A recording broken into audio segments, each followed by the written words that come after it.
నామానికి స్తుతి కలుగును గాక. అపోస్తుల కార్యముల గ్రంథము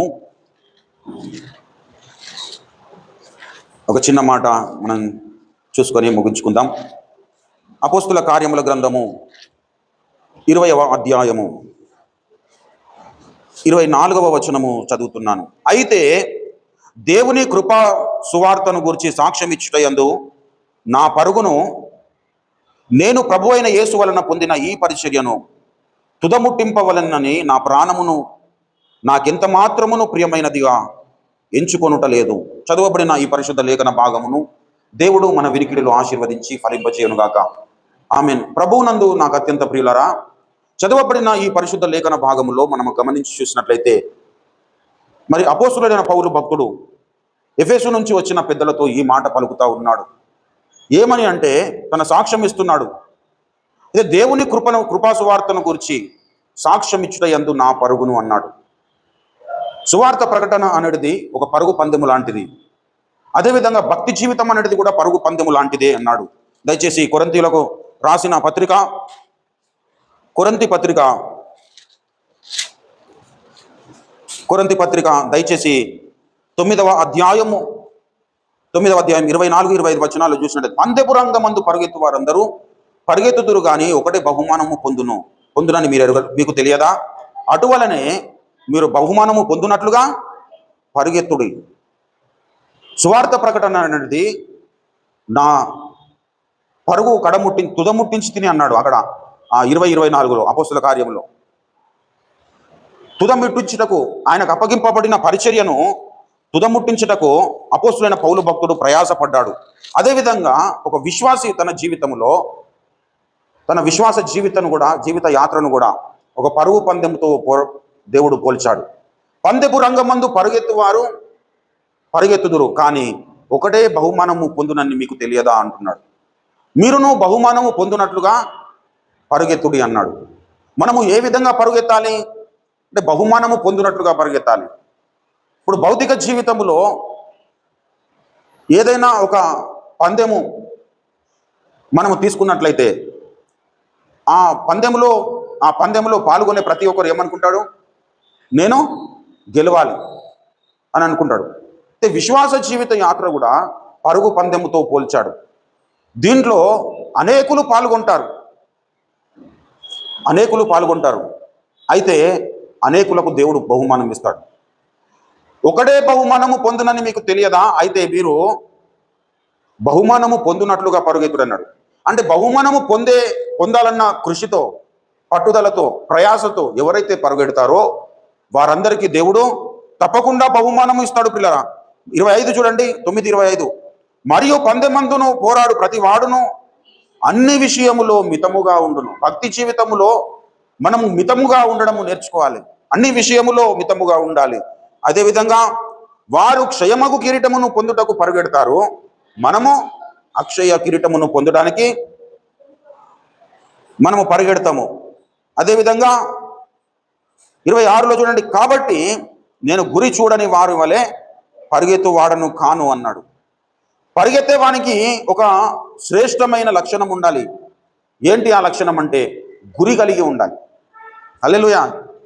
ఏదో ఒకటిసారి పరిగెడదాము, ఆడ ఏడగట్టిరో తాడు కానీ ఎక్కడో ఒక దగ్గర పరిగెడదాం అనుకుని పరిగెత్తినాం అనుకో, నువ్వు ఎంత ప్రయాసపడ్డా కానీ లాభం ఉండదు. నీ డెస్టినేషన్ ఎక్కడనో అక్కడ నీ గురి నిలపాలి. ఇప్పుడు రక్షణ పొందిన ప్రతి విశ్వాసి రక్షణ పొందక ముందు మన స్థితి ఎటువంటిది? దేవునికి శత్రువులము. ఇప్పుడు రక్షణ పొందిన మనకు ఒక గురి కలిగి ఉండాలి. నేను ఏ విధంగానైనా దేవునికి స్నేహితుని కావాలి.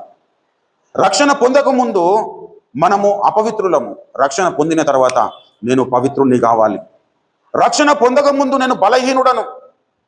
ఇప్పుడు రక్షణ పొందిన తర్వాత నా దేవుడు బలవంతుడు, నేను బలవంతుని కావాలి.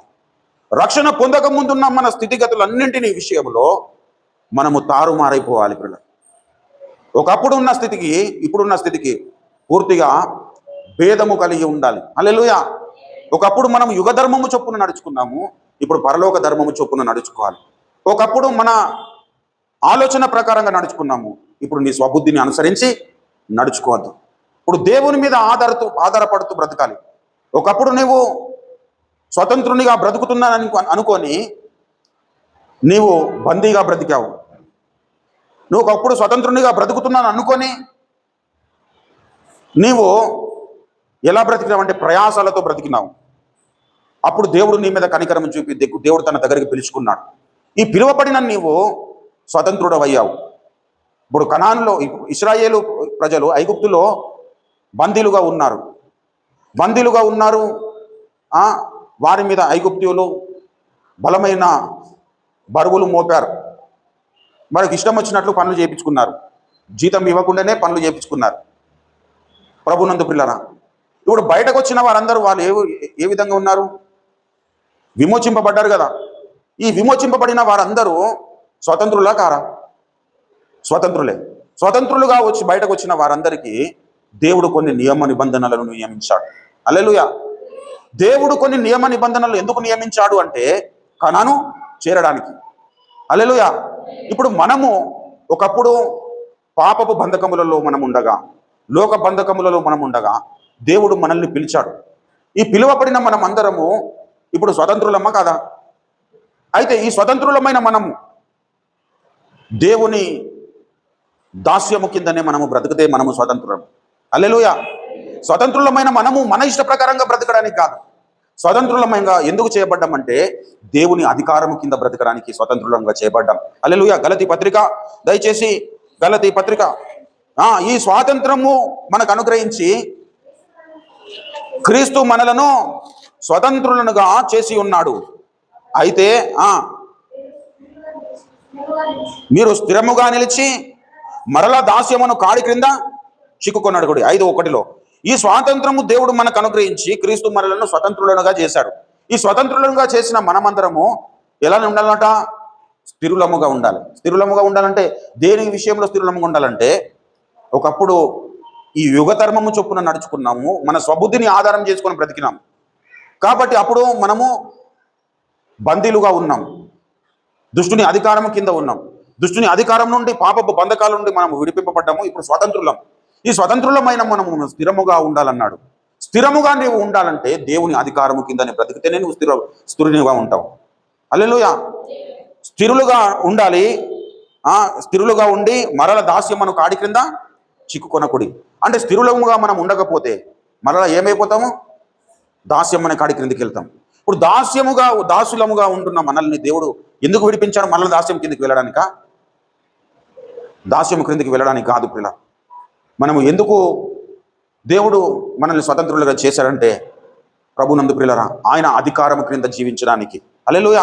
అందుకే పౌలన్న అంటాడు, అన్ని విషయముల యందు నాకు స్వాతంత్రము కలదు కానీ అన్నీయో చేయదగినవి కావు అంటాడు. దయచేసి చూడండి 10వ అధ్యాయము, మొదటి కొరింథీ పత్రిక 10వ అధ్యాయము 23వ వచనము. అన్ని విషయముల యందు నాకు స్వాతంత్రము కలదు కానీ అన్నీయో చేయదగినవి కావు.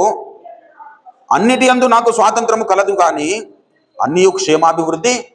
ఇప్పుడు స్వతంత్రుడమైన నీ జీవితములో, నీ పరుగు పందెములో నీవు ఉంటుండగా కొన్ని క్షేమాభివృద్ధి కలగజేయనివి నీ ముందుకొచ్చి నిలుస్తాయి. హల్లెలూయా. క్షేమాభివృద్ధి కలగజేయనివి నీ ముందుకు వచ్చినప్పుడు నీ డెస్టినేషన్ మీద నువ్వు దృష్టి పెడితే ఈ క్షేమాభివృద్ధి కలగజేయని వాటిని నువ్వు తృణీకరించగలుగుతావు. నీ డెస్టినేషన్ మీద నువ్వు గురి ఉంచకపోతే దేమాలాగా ఇహలోకమును స్నేహించి తెస్సలోనికకు వెళ్ళిపోయినాడట.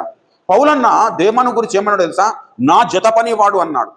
కానీ పౌలన్న గురి వద్దకు పరిగెత్తినట్టుగా దేమా పరుగెత్తలేకపోయాడు. పౌలన్న ఎందుకు గురి వద్దకు పరిగెత్తగలిగినాడు? దేమా ఎందుకు మధ్యలో తన గురిని చూడక విడిచిపెట్టిపోయాడంటే కారణం ఏంటంటే మధ్యలో కొన్ని క్షేమాభివృద్ధి కలుగజేయని వాటి మీద దృష్టి పెట్టాడు. హల్లెలూయా. క్షేమాభివృద్ధి ఏవైతే కలుగజేస్తావో వాటి మీద మాత్రమే నీ దృష్టి నిలపాలి ప్రియులారా. ఈ అంత్య దినములలో అన్ని కృత్రిమములుగా చేయబడుతున్న ఈ కాలములో మనము క్షేమాభివృద్ధి కలుగజేసే వాటి మీదనే మనము దృష్టి పెట్టాలి. ఎవరితోనైనా నీకు ఇబ్బంది ఉందా? వారి మీద దృష్టి పెడితే నీ భక్తి జీవితము నువ్వు ముందుకు వెళ్ళలేవు.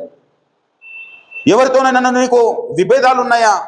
వాటి మీద దృష్టి పెట్టే కాలము కాదు పిల్లలు. ఈ లోకము మీద దృష్టి పెట్టే కాలము కాదు, ఇతరుల మీద దృష్టి పెట్టే కాలము కాదు. నీ మీద నీవు దృష్టి పెట్టుకో. హల్లెలూయా. నీ భక్తి జీవితము పరుగు పందెము 2 రకాలు అన్నాడు. ఒకటేమో సేవ విషయంలో పరుగు పందెము, అదేవిధంగా విశ్వాస జీవితంలో మనము పరుగు పందెములు ఉన్నాం. హల్లెలూయా. ఇప్పుడు పౌలన్న సేవ విషయంలో పరుగు పందెం గురించి అక్కడ చెప్పాడు. ఎక్కడ? అపోస్తల కార్యం 20:24లో నాకు అప్పగింపబడిన కృపా సువార్తను నేను ఏమన్నాడు?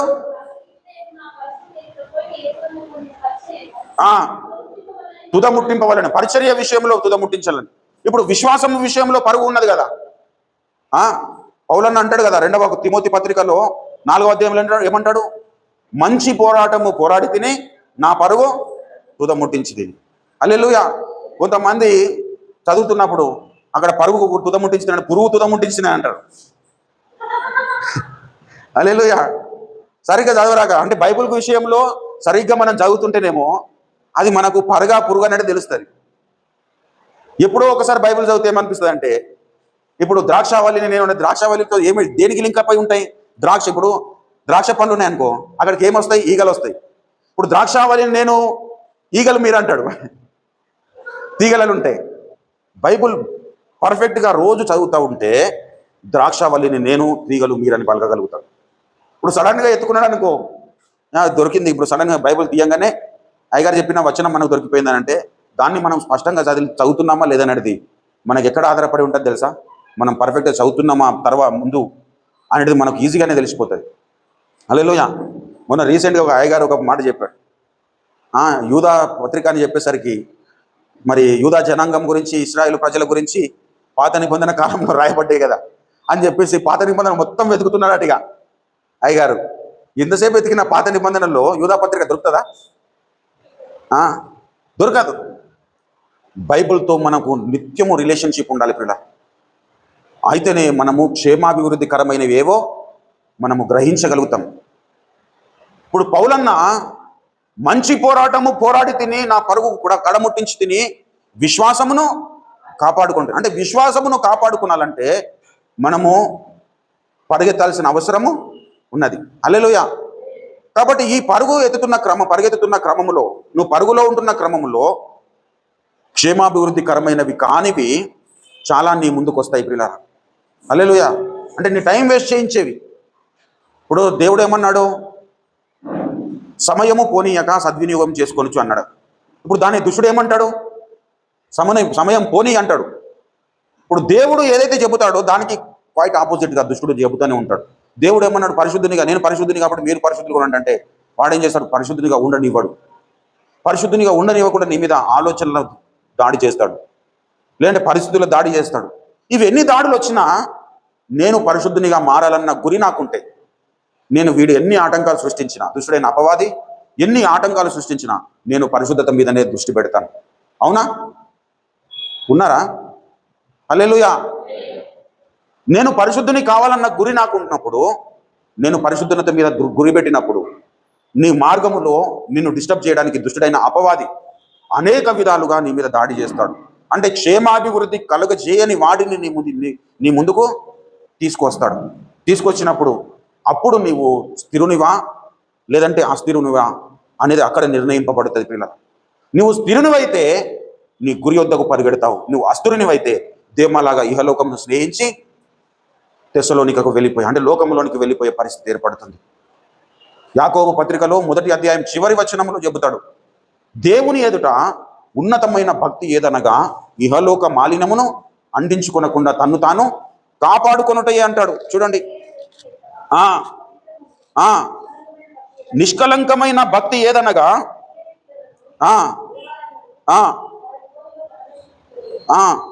ఇహలోక మాలిన్యమును తనకంటకుండా తన్ను తాను కాపాడుకొనుటయే అన్నాడు.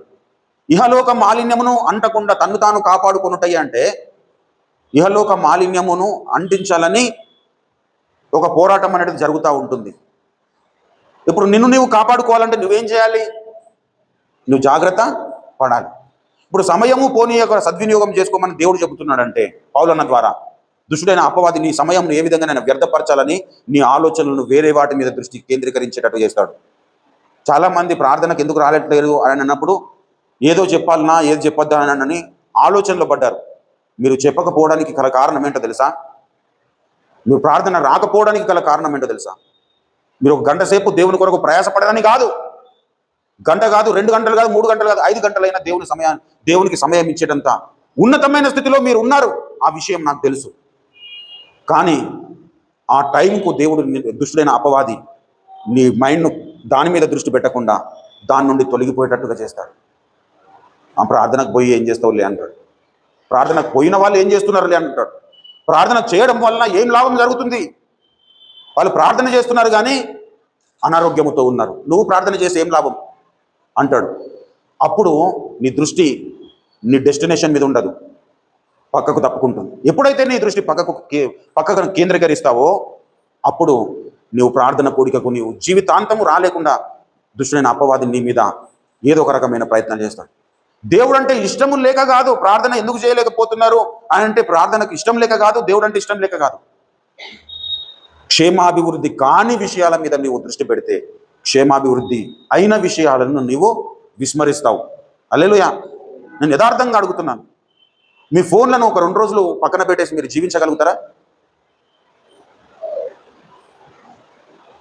లేదా మీ ఫోన్లో మీరు ఈ రోజు 24 అవర్స్లో మీ ఫోన్కు మీరు ఇస్తున్న టైం ఎంతనో మీరు ఒకసారి చూడండి. గంటలు గంటలు మనము ఫోన్లో మనం టైం పాస్ చేస్తాం, టీవీలో టైం పాస్ చేస్తాం, వ్యర్థమైన విషయాల మీద టైం పాస్ చేస్తాం. ప్రభునందు ప్రియులారా, కానీ ప్రార్థనకు మనం టైం ఇవ్వలేదు. ఇది దుష్టుని కార్యము ప్రియులారా. ఇది గమనించండి. మనం అనుకుంటాం ఏంటంటే నా శరీర బలహీనతను బట్టి నేను రాలేను, లేదంటే నా పని ఒత్తిడిని బట్టి నేను రాలేను అని అనుకుంటాం. కానీ దాని వెనుకాల నీకు పని ఒత్తిడి ఉంది కాబట్టి నువ్వు ప్రార్థనకు వెళ్ళకని దుష్టుడైన అపవాది నిన్ను ప్రేరేపిస్తాడు. నీకు ఆరోగ్యం లేదు కనుక నువ్వు ప్రార్థనకు వెళ్ళకని దుష్టుడైన అపవాది నిన్ను ప్రేరేపిస్తాడు. ఫలానా దగ్గరికి నువ్వు వెళ్ళకపోతే నీకు బంధుత్వము కోల్పోతావు కాబట్టి నువ్వు ప్రార్థనకు వెళ్ళకపోయినా పర్వాలేదు, అక్కడికి వెళ్ళమని నిన్ను దుష్టుడైన అపవాది ప్రేరేపిస్తాడు. ఈ ప్రేరేపణలు ఎలా ఉంటాయో తెలుసా? క్షేమాభివృద్ధి కరంగానే కనబడతాయి. హల్లెలూయా. కానీ క్షేమాభివృద్ధి కలుగజేయవు. అది మాట. అన్నిటి యందు నాకు స్వాతంత్రము కలదు కానీ అన్నీయో క్షేమాభివృద్ధి కలుగజేయవు పిల్ల. అంటే క్షేమాభివృద్ధిగా కనబడతాయి అవి, కానీ క్షేమాభివృద్ధి కలుగజేయవు. ఇప్పుడు ప్లాస్టిక్ మల్లెపూలను చూడండి, మన దూరం నుంచి ఒరిజినల్ మల్లెపూల కంటే చాలా అందంగా కనబడతాయి. ప్లాస్టిక్గా మనము ఏదైనా తీసుకున్నా కానీ అవి ఒరిజినల్ కంటే అందంగా కనబడతాయి, కానీ దాంట్లో పరిమళం అనేది ఉండదు. ప్రభునందు ప్రియులారా, ఆ ప్లాస్టిక్ లాంటి స్థితిని దుష్టుడైన అపవాది నీ ముందుకు తీసుకొస్తాడు. దాని మీద ఎప్పుడైతే నువ్వు దృష్టి పెడతావో, నీ మైండ్ను ఎప్పుడైతే అక్కడ నువ్వు కేంద్రీకరిస్తావో అప్పుడు నీ జీవితంలో నువ్వు ఎప్పుడు కూడా పరుగును ఆరంభించలేవు, పరుగును తుదముట్టించలేవు. హల్లెలూయా. రక్షణ పొందిన ప్రతి ఒక్కరు విశ్వాసం అనే పరుగు పందెములో ఉన్నారు. రక్షణ పొందిన ప్రతి విశ్వాసి పరిశుద్ధత అనే పరుగు పందెంలో ఉన్నారు. రక్షణ పొందిన ప్రతి విశ్వాసి సువార్త, కృపా సువార్త అనే పరుగు పందెములో ఉన్నారు. ఇప్పుడు నువ్వు ఎంతవరకు పరిగెడుతున్నావు అనేది నీకే నేనే వదిలేస్తున్నా. నువ్వు ఎంతవరకు పరిగెడుతున్నావు నిన్ను నువ్వే పరీక్షించుకో. నువ్వు పరిగెత్తుతున్నావా లేదంటే ఆగిపోయినావా అనేది విషయము నీకే దేవుడు తెలియపరుస్తాడు. ఆ కారణాన్ని బట్టి మరలా దాస్యము కిందికి వెళ్తున్నారట. గలతీయులే మామూలు విశ్వాసులా? ప్రభునందు ప్రియులారా, వాళ్ళతో అంటున్నాడు, ఈ స్వాతంత్రమును మీరు నిర్లక్ష్యము చేస్తే మీరు మరలా దాస్యం అనే కాడి క్రిందికి వెళ్ళే పరిస్థితి ఏర్పడుతుంది అన్నాడు. దయచేసి చూడండి 5 మొదటి వచనం. ఈ స్వాతంత్రము అనుగ్రహించి క్రీస్తు మనలను స్వతంత్రులుగా చేసి ఉన్నాడు కాబట్టి మీరు స్థిరులుగా నిలిచి మరలా దాస్యమను కాడి క్రింద చిక్కుకొనకూడదు. మీరు స్థిరులుగా నిలబడకపోతే, స్థిరముగా మీరు పరిశుద్ధతను కోరుకోకపోతే దుష్టుడైన అపవాది మిమ్మల్ని అపవిత్రులుగా చేస్తాడు. స్థిరులుగా మీరు సువార్త ప్రకటించకపోతే దుష్టుడైన అపవాది సువార్త ప్రకటన విషయంలో నిన్ను అపవిత్రుని చేసేస్తాడు. ఈనాడు విభిన్నమైన సిద్ధాంతాలు, విభిన్నమైన బోధలు ఎందుకు వచ్చాయో తెలుసా? దేవుడు అప్పగించిన పరిచర్య విషయంలో స్థిరులుగా లేని కారణాన్ని బట్టి మనం మోల్డ్ చేసుకుంటాం. మనల్ని మనం ఏం చేస్తాం? మనల్ని మనం ముందే మోల్డ్ చేసుకుంటాం. అరే నాకు ఆరోగ్యం మంచిగా ఉండట్లేదు కదా, నాకు సమయం కుదరట్లేదు కదా అని మనల్ని మనమే ఫస్టే ఎంకరేజ్ చేసుకుంటాం. ఆ కారణాన్ని బట్టి మనము దేవుని పనులు చేయలేకపోతున్నాం. ఆ కారణాన్ని బట్టి మనం భక్తి జీవితంలో ఎదగలేకపోతున్నాం. పిల్ల, మన భక్తి జీవితంలో ఎదగాలి. పరుగు పందెంలో మనము పరుగు పందెంలో గెలిచే వారముగా ఉండాలి. పిల్లరా, ఓడిపోయే వారముగా ఉండద్దు. రక్షణ పొంది ఓడిపోయిన వారు చాలా మంది ఉన్నారు. హల్లెలూయా. దేమ రక్షణ పొందలేదా? ఇస్కరియోతు యూదా రక్షణ పొందలేదా? కోరహు దేవుని కలిగిన వాడు కాదా? బిలాము దేవుని ఎరిగినవాడు కాదా? వీరందరి నావలు బద్దలైపోయినాయి, ఓడలు బద్దలైపోయినాయి. కారణం ఏంటి అంటే స్థిరులుగా నిలవలేకపోయారు. ప్రభునందు ప్రియమైన దేవుని బిడ్డలారా, హుమెనయి, ఫిలేతు, హుమెనయి, అలెగ్జాంద్రు, వీరిని గురించి మాట్లాడతాడు. దయచేసి పౌలన్న దయచేసి చూడండి. మొదటి తిమోతి పత్రిక 1 అధ్యాయము 19వ వచనములో చూసినట్లయితే, అట్టి మనస్సాక్షి కొందరు త్రోసివేసి విశ్వాస విషయమై ఓడ బద్దలైపోయిన వారి వలె చెడి ఉన్నారు. వారిలో హుమెనయును అలెగ్జాంద్రును ఉన్నారు. చూడండి, ఈ హుమెనయు అలెగ్జాంద్రు అనే వారు రక్షణ లేని వారు కాదు, రక్షణ పొందినవారు. ఈ రక్షణ పొందినవారు వీరి ఓడలు బద్దలైపోయినాయి. పిల్లలు, రక్షణ పొందిన వారి ఓడలు ఎందుకు బద్దలైతాయి? క్షేమాభివృద్ధి కలగజేసే వాటి మీద దృష్టి పెట్టకుండా, క్షేమాభివృద్ధి కలగజేయని వాటి మీద దృష్టి పెడితే మన ఓడలు బద్దలైపోతాయి. పిల్లలు, చాలా మంది రక్షణ పొంది ఓడలు బద్దలైపోయిన స్థితిలో బ్రతుకుతున్నారు. చాలా మంది నావలకు, చాలా మంది పడవలకు రంధ్రాలు పడ్డ జీవితాలు బ్రతుకుతున్నారు. అలాంటి క్షేమకరమైనవి కావు పిల్లలు. క్షేమకరమైన స్థితిలో నీవు ఉండాలి అంటే నీవు అన్నింటి విషయంలో మితముగా ఉండడం నేర్చుకోవాలి. నీ భక్తికి ఆటంకం కలిగించేది ఒక్క 1% కూడా నీవు యాక్సెప్ట్ చేయొద్దు. ప్రభునందు ప్రియులారా, నువ్వు శరీరంతో చేసే పాపములు కాదు. దురభిమాన పాపములో పడకుండా నీ సేవకుని ఆపుమంటాడు 19వ కీర్తన చివరి వచనంలో. ప్రభునందు ప్రియులారా, దురభిమాన పాపం అంటే ఏ విషయంలోనైనా ఒక పాపము విషయంలో అభిమానము కలిగి ఉండడం, ఒక పాపము చేస్తున్న వ్యక్తి విషయంలో అభిమానము కలిగి ఉండడం, లేకంటే దుష్టునికి విషయంలో అభిమానము కలిగి ఉండడం, వాడు చేస్తున్న కార్యముల విషయంలో అభిమానము కలిగి ఉండడం, ఇది పాపమే అవుతుంది పిల్లలు. దురభిమాన పాపములో పడకుండా నీ సేవకుని ఆపుము, వాటిని నన్ను ఏలనీయకుము, అప్పుడు నేను యథార్థవంతుడనై అధిక ద్రోహము చేయకుండా నిందారహితుడనవుదును అన్నాడు. హల్లెలూయా. అంటే మనము ఎలా ఉండాలి? మనం నిందారహితులముగా ఉండాలి. నిందారహితులముగా ఉండాలంటే మనము ద్రోహము చేయని వారమై ఉండాలి. ద్రోహము చేయకుండా ఉండాలంటే దురభిమాన పాపములో పడకుండా మనల్ని మనమే దేవునికి అప్పగించుకున్నాలి. ప్రభువా, దురభిమాన పాపములో పడకుండా నన్ను కట్టడి చేయము. హల్లెలూయా. ఒక దుష్ట ఆలోచన వచ్చిందంటే వెంటనే నువ్వు దేవుని సన్నిధానంలో మోకరించి ప్రార్థన చేయగలగాలి. ఇది క్షేమాభివృద్ధికరమైనదా లేదంటే క్షేమాభివృద్ధి కలగజేయండిదా అనే ఒక ఆలోచనతో నువ్వు దేవుని సన్నిధానానికి వెళ్ళినప్పుడు క్షేమాభివృద్ధికరమైనదైతే దేవుడు నేను యాక్సెప్ట్ చేస్తాను, లేదంటే అది చేయకని చెప్తాడు. చేయకని చెప్పినప్పుడు దాని విషయంలో నువ్వు జాగ్రత్త పడాలి. హల్లెలూయా. ఇంకొక మాట అంటాడు పౌలన్నని, దయచేసి 6వ అధ్యాయం 1 కొరింథీ 6వ అధ్యాయం 6:12లో చూడండి. అన్నిటి యందు నాకు స్వాతంత్రము కలదు కానీ అన్నియో చేయదగినవి కావు. అన్నిటి యందు నాకు స్వాతంత్రము కలదు కానీ నేను దేని చేతను లోపరచబడనొల్లను. హల్లెలూయా. అంటే లోపరచుకోవాలని అన్ని ఏం చేస్తాయి? మన మీద ప్రయత్నం చేస్తాయి అని అర్థం.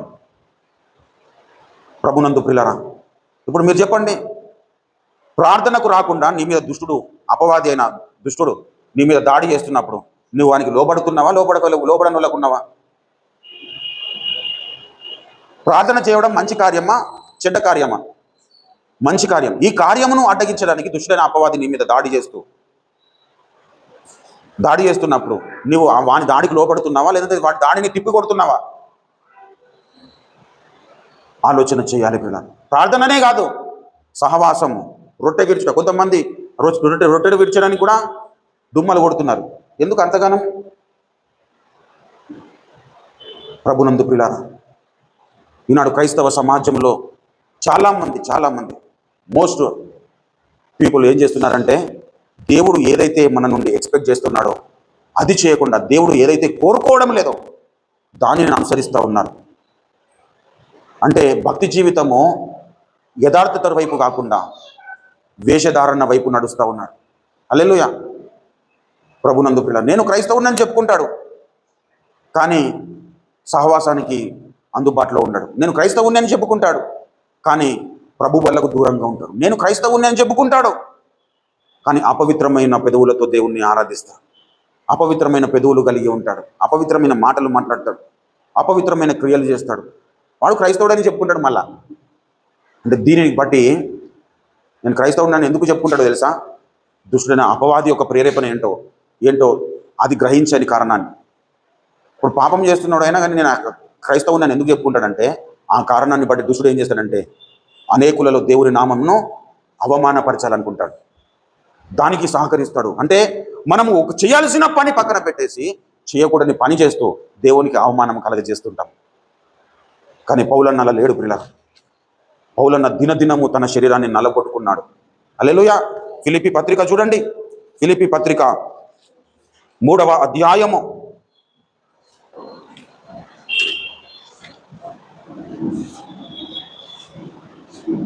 14వ వచనము. క్రీస్తు యేసునందున్న ఉన్నత పిలుపునకు కలుగు బహుమానము పొందవలెనని గురి వద్దకే నేను పరుగెత్తుచున్నాను, నేను గురి వద్దకే పరుగెడుతున్నాను అన్నాడు. అంటే గురి వద్దకు పరిగెత్తని వాళ్ళు చాలా మంది ఉంటారు అని అర్థము. గురి వద్దకు పరిగెత్తని వాళ్ళు చాలా మంది ఉంటారు అని అర్థం. ప్రియుల 17లో చూడండి, సహోదరులారా మీరు నన్ను పోలి నడుచుకొనుడి, నేను మీకు మాదిరి అయి ఉన్న ప్రకారము నడుచుకొని వారిని గురిపెట్టి చూడుడి. హల్లెలూయా. ప్రభునందు ప్రియులారా, మనము గురి వద్దకు పరిగెత్తాలి, గురి మీద మన దృష్టిని నిత్యము కేంద్రీకరించాలి. అలా మనం ఎప్పుడైతే దేవుని మీద మనము గురి కలిగి మనము జీవనాన్ని సాగిస్తామో అప్పుడు దేవుడు తప్పకుండా మనముకు బహుమానమునిస్తాడు. దేవుడు బహుమానం ఇయ్యాలని స్థితి మనకు ఉండొద్దు ప్రియులారా. 1 కొరింథీ పత్రిక 9వ అధ్యాయం 27లో చూడండి, గాలిని కొట్టినట్టు నేను పోట్లాడటం లేదు, కానీ ఒకవేళ ఇతరులకును ప్రకటించిన తర్వాత నేనే భ్రష్టుడనై పోదునేమో అని నా శరీరము నలగొట్టి దానిని లోపరుచుకొనిచున్నాను. హల్లెలూయా. ప్రభునందు ప్రియులారా, మన శరీరాన్ని మనం ఏం చేయాలి? మనము లోపరుచుకోవాలి. కొనుచున్నాను అంటున్నాడంటే పౌలన్న ఎవరిని పోలి నడుచుకున్నాడు? క్రీస్తును పోలి నడుచుకున్నాడు. క్రీస్తును పోలి నడుచుకున్న వ్యక్తి తన శరీరాన్ని తాను లోపరుచుకున్నాడు. క్రీస్తును పోలి నడుచుకోవాలని అనుకుంటున్న వ్యక్తి ఇప్పుడు ఏం చేయాలి? తన శరీరాన్ని తాను కొనుచున్నాను అంటున్నాడంటే శరీరము లోబడడానికి ఇష్టపడదు. శరీరం ఏం చేస్తుందట? లోబడడానికి ఇష్టపడదు. కానీ నువ్వేం చేయాలి? లోపరుచుకోవాలంటే దానికి ఏం చేయమన్నాడు? నలగొట్టుకోమన్నాడు. హల్లెలూయా. నువ్వు ఉపవాసం ఉండి ప్రార్థన చేయి, ప్రభువా నేను నీ పరిశుద్ధత విషయంలో నాకు సహాయం చేయను, అపవిత్రమైన విషయాల నుండి నన్ను విడిపించమని నిన్ను నీవు ఎప్పుడైతే నలగొట్టుకుంటావో, కొంతమంది ఇప్పుడు లోకంగా సామెత ఉంటాయి కదా, కడుపు కాలితే కొన్ని విషయాలు అర్థమవుతాయట. అవునా? అట్లనే భక్తి జీవితంలో కూడా మనం ఎదగాలంటే కొన్నిసార్లు మనల్ని మనము నలగొట్టుకోవాలి. ప్రభు యాకోబును అట్లనే చేసిండు కాబట్టి దీవింపబడ్డాడు. అందరి దృష్టికి ఏం చేశాడు? ఆయన మోసం చేశాడు. ఇప్పుడు దేవుని దగ్గరికి వెళ్ళిన తర్వాత దేవుడు అడిగినాడు, నువ్వు యాకోబు అంటే నువ్వు ఏశావు అన్నప్పుడు నేను యాకోబునే ప్రభు, నువ్వు నన్ను దీవించే వరకు నేను నిన్ను విడిచిపెట్టాను. అట్లా మొండి పట్టుదల ఉండాలి. ఎప్పుడైతే మొండి పట్టుదలతో నీవు ఉంటావో అప్పుడు నీ పరుగు కడముట్టించగలుగుతావు, విశ్వాసము కాపాడుకోగలుగుతావు.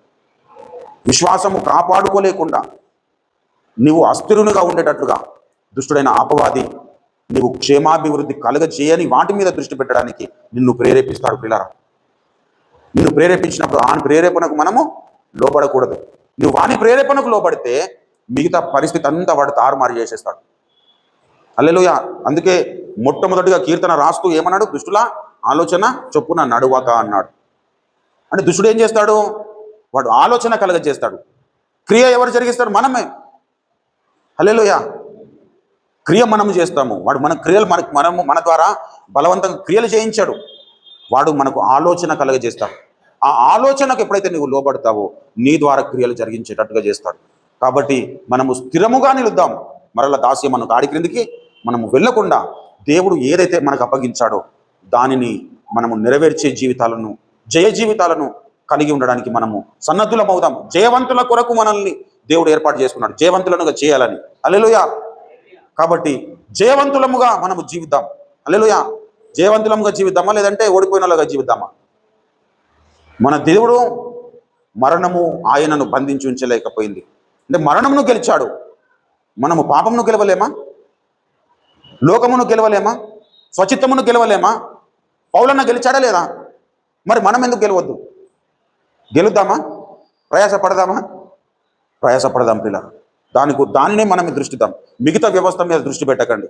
పలానా వాళ్ళు ప్రార్థనకు వస్తలేరేంది అని దాని మీద దృష్టి పెట్టినాం అనుకో, నీ ప్రార్థన జీవితం కరెక్ట్గా ఉండదు. పలానా వాళ్ళు ఇట్లా చేస్తున్నారట కదా, దాని మీద పలానా వాళ్ళు అట్లా చేస్తున్నారు కదా.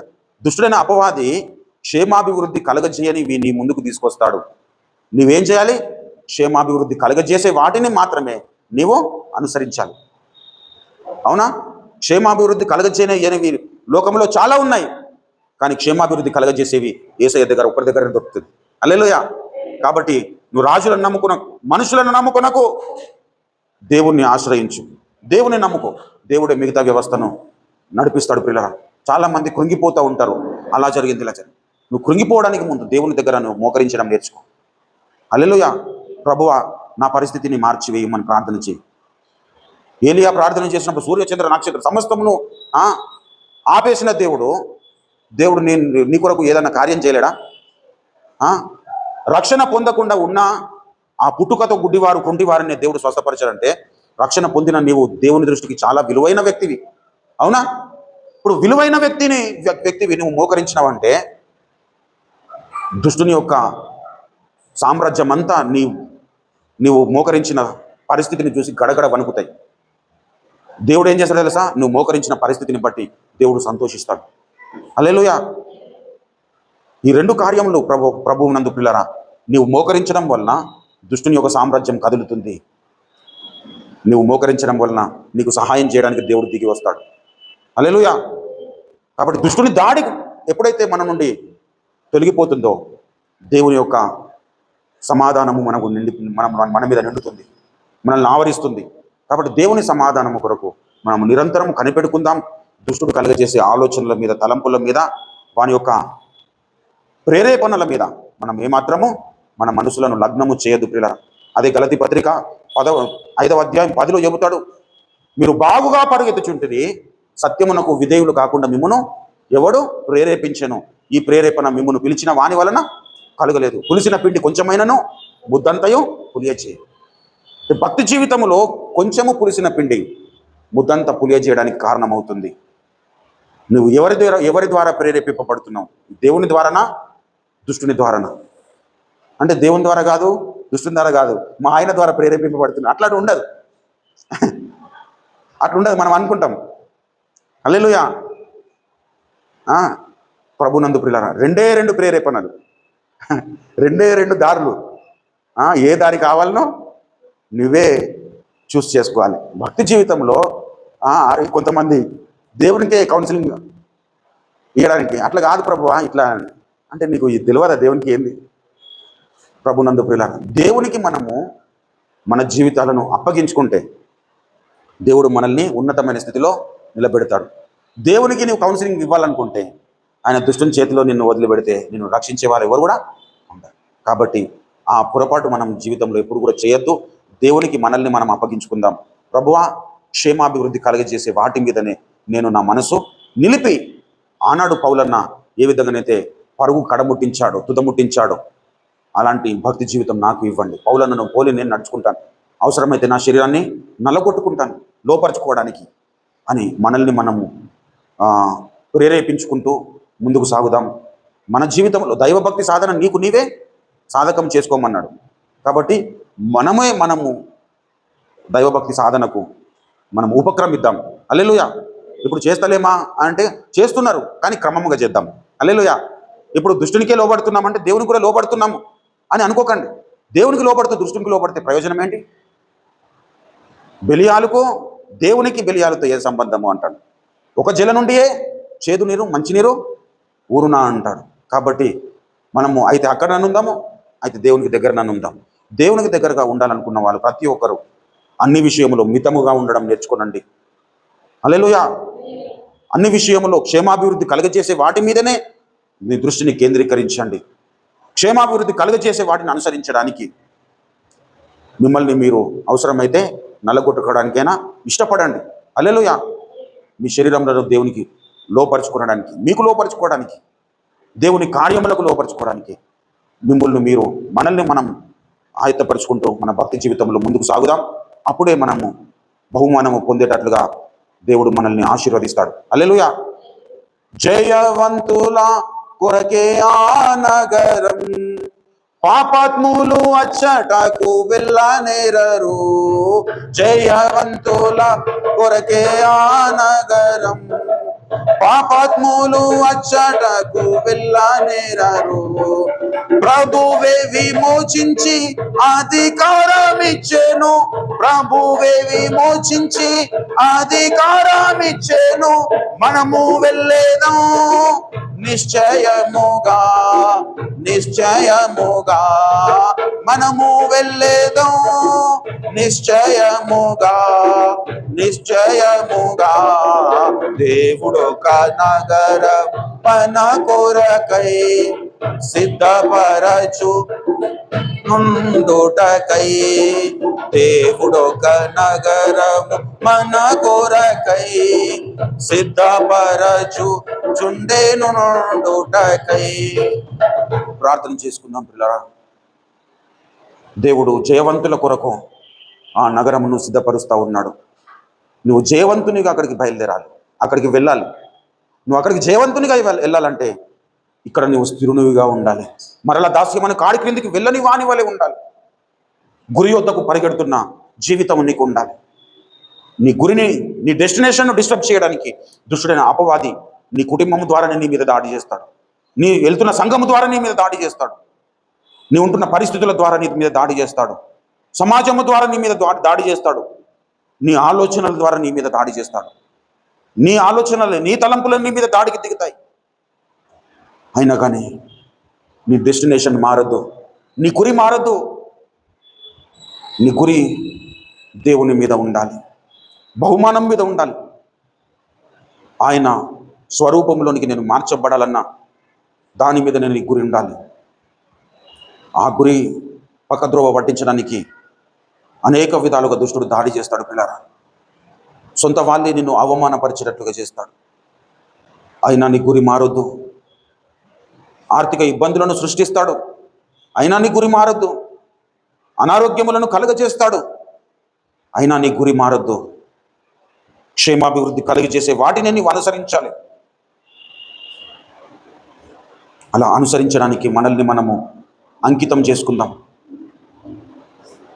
ప్రార్థన చేసుకుందాం. ప్రభువా, పరుగు పందెములు అనేకులు పరిగెడుతూ ఉన్నారు, కానీ నేను బహుమానం పొందేటట్టుగా పరిగెడతాను. ప్రభువా, ఎన్ని నష్టాలు వచ్చినా పౌలన్న సేవ మానలేదు, ఎన్ని ఇరుకులు వచ్చినా సేవ మానలేదు. ఆకలి దప్పులతో ఉన్నాడు కానీ సేవ మానలేదు. దిగంబరిగా ఉన్నాడు కానీ సేవ మానలేదు. వస్త్రహీనతతో ఉన్నాడు కానీ గురి మానలేదు, సేవ మానలేదు. స్వజనులమైన వలనైన ఆపదలో ఉన్నాడు, పరజనుల ఆపదలో ఉన్నాడు. దుష్టుడైన అపవాది ఎప్పుడెప్పుడు పౌలన్నను హతమారుద్దామని వాడు ప్రయత్నం చేస్తున్నప్పటికీ, ఆ ఆపదలలో ఉన్నప్పటికీ గురి మానలేదు. సంఖ్యలలో ఉన్నాడు, గురి మానలేదు.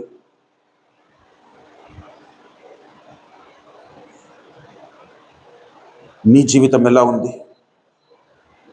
చిన్న చిన్న విషయాలను దృష్టి పెట్టి భక్తి జీవితాన్ని నిర్లక్ష్యం చేస్తున్న వైఖరి నీకు అగుపడట్లేదా ప్రియ సహోదరుడా, ప్రియ సహోదరి? ఇంత గొప్ప సాక్షి సమూహము మేఘము వల్లే మనల్ని ఆవరించి ఉన్నందున సులువుగా చిక్కుల పెట్టే పాపములను విసర్జించి విశ్వాసమునకు కర్తయు దానిని కొనసాగించువాడైన యేసు వైపు చూచుచు. ఈ మాట నీకు గుర్తులేదా? ఇప్పుడు గుర్తుంచుకో. హెబ్రీ పత్రిక 12వ అధ్యాయము మొదటి 2 వచనాలు నీ జీవితంలో ఎప్పుడు కూడా మర్చిపోవడానికి వీల్లేదు.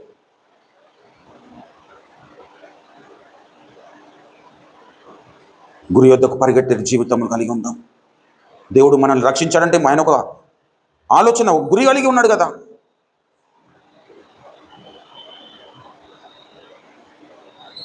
ఒక ఇల్లు కట్టుకున్నాలనుకున్నప్పుడు మనం ఏ విధంగానైతే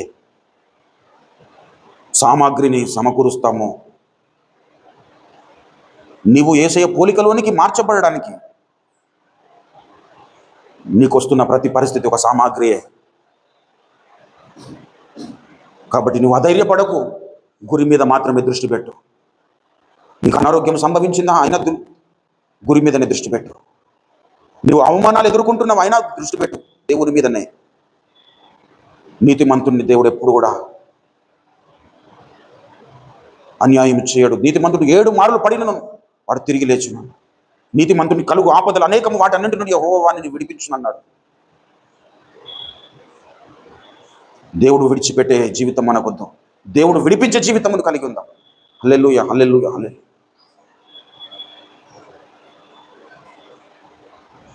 గతకాలముని భక్తుల నేకులు